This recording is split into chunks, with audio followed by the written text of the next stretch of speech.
Chapter 1. A Life on the Brink. In 2003, the Burpo family's peaceful existence in Imperial, Nebraska, was shattered. Todd, a pastor, and Sonia, a schoolteacher, were busy but content, raising their two children, Colton and Cassie. Colton, a vibrant 4-year-old, had a close bond with his father, and life felt full of simple joys. But when Colton suddenly fell ill one cold January day, what seemed like a common stomach bug quickly escalated into a nightmare.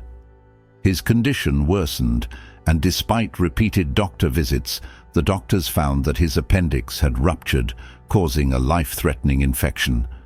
Their world stood on the edge as they feared for their son's life. Chapter 2. An Out-of-Body Revelation. As Colton fought for his life during surgery, something miraculous occurred.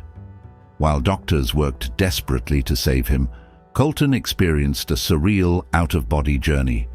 From above, he saw everything: the surgery, his parents in the waiting room, and details they couldn't have possibly known. When Colton awoke, his descriptions of events shocked his parents, leaving them in stunned silence. It was clear that Colton had been aware of things while unconscious, an impossible reality that forced Todd and Sonia to confront something far beyond their understanding. Chapter 3. A Journey to the Unimaginable. As Colton began to recover, he recounted more astonishing details about his time in heaven. He spoke of a radiant, peaceful place where he met a man he knew as Pop, Sonia's father, whom he had never seen before. But the revelation that cut deepest was Colton's description of meeting a sister, a child Sonia had tragically lost before Colton was born. This revelation struck Sonia to her core, realizing that her lost child was alive, safe, and waiting for them in heaven. Colton's words painted an image of a reality that defied everything she thought she knew about life and death. Chapter 4. Conversations with the Divine. The revelations didn't stop there. One day, Colton casually told Todd that he had met Jesus in heaven.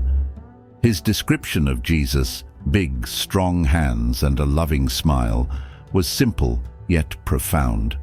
Colton spoke of seeing Jesus in a white robe with a purple sash, bearing the scars of the crucifixion.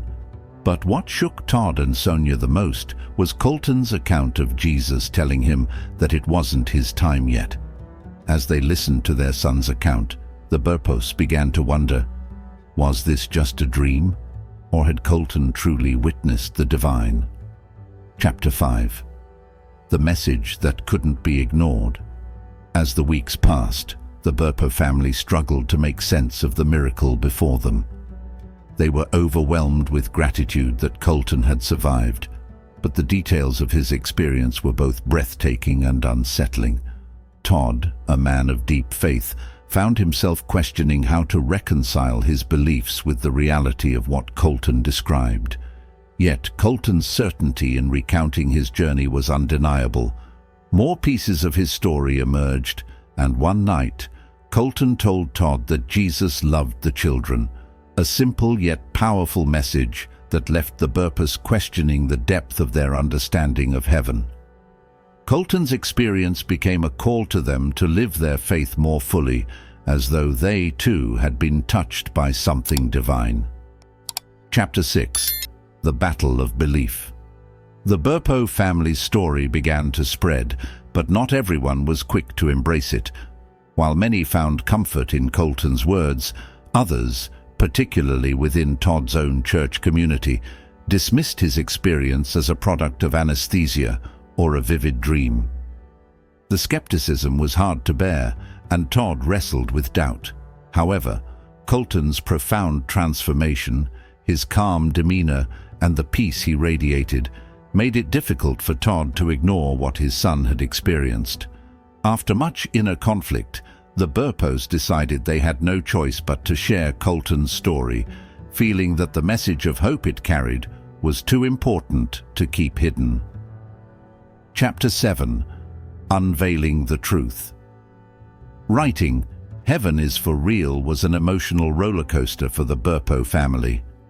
The painful memories of almost losing Colton resurfaced, but there were also moments of revelation and joy as they relived his miraculous journey.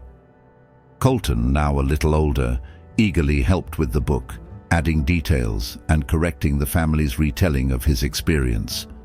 The response to the book was overpowering.